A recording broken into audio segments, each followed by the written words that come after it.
The Eurasian Economic Union basically is formally a customs union, although their relations within the union are quite difficult. They still have different import duties in different countries, especially in Kazakhstan, which recently joined WTO with completely different schedule of import duties. But also you have non-tariff barriers there, you have some checks, you have SPS measures, restrictions applied within.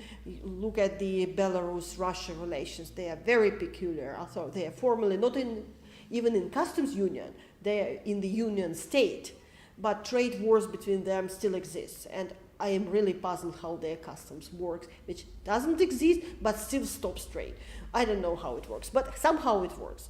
But then relations between Eurasian Economic Union and European Union. As far as I understand, the interest of the European Union would be to have a free trade access to the huge market in exchange to providing free trade access to the European Union.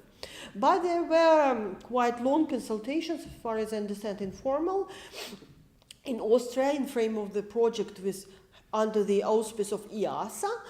And what they showed that the Eurasian Economic Union, basically Russia, are interested in agreement that excludes free trade, that they want cooperation, they want sectoral cooperation, but they are not ready to provide free trade access. They don't want trade preferences. They don't require from EU, but also don't want them from they don't want to provide them in their own market.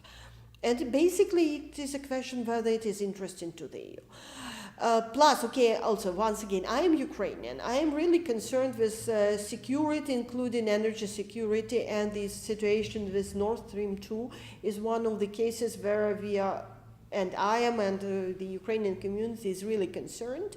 And for us, it's not only concern of energy security and the financial flows, operation of the gas transit system. Basically, it's a question of physical security, national security, because it's a question we need, what we need and what is actually pursued now and what is in the latest Association Council press release, is that Ukraine and EU will continue and extend cooperation in specific areas. There it's named customs, definitely, energy for sure, digital for sure, and home affairs and justice, as far as I remember.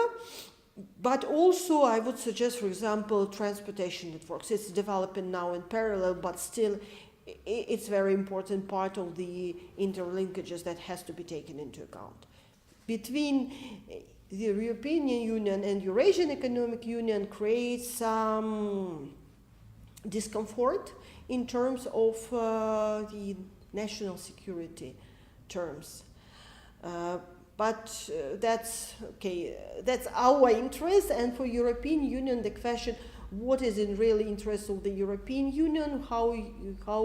What are the gains that they can get on their Russian market and compare it to security on the continent, compare it to relations with all partners. It's a difficult question. I'm not sure that I am entitled to advice, but I raise concerns, especially as I from the start said that actually Eurasian Economic Union sounds perfect, but if you dig deep to say that they are now functioning as the union, it's so far the exaggeration. They might in the future, but not now.